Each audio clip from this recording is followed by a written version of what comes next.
يا روحي، في ناس هتتغدى معانا النهارده، 15 واحد.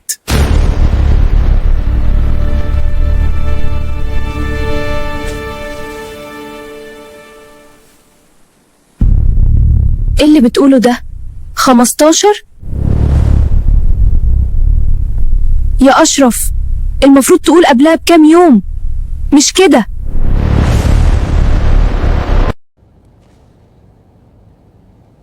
شايفة يا حماتي؟ أشرف بيتصرف كده.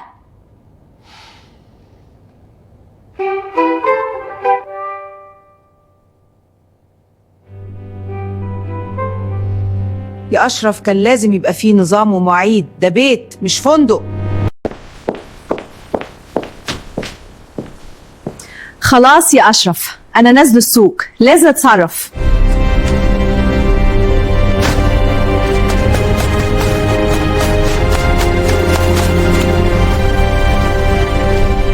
إيه ده، ناقص خضار لايك واشتراك يا حلوين.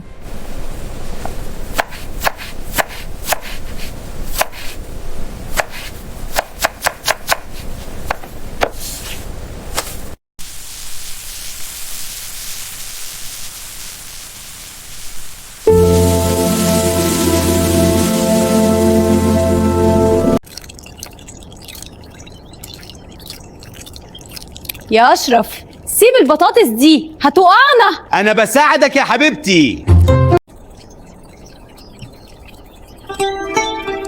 منسيش الملح والبهارات، زوديها شوية، الأكل محتاج نفس.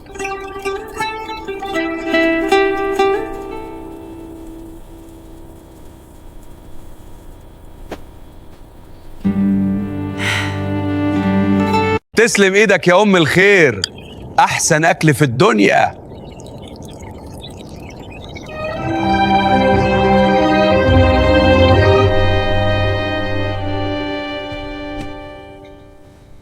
معلش تعبتك، بس كنت عارف انك قدها.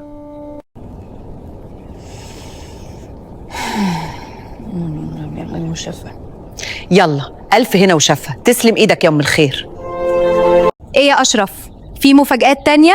كومنت وشير. مفاجآت ايه؟ لا لا،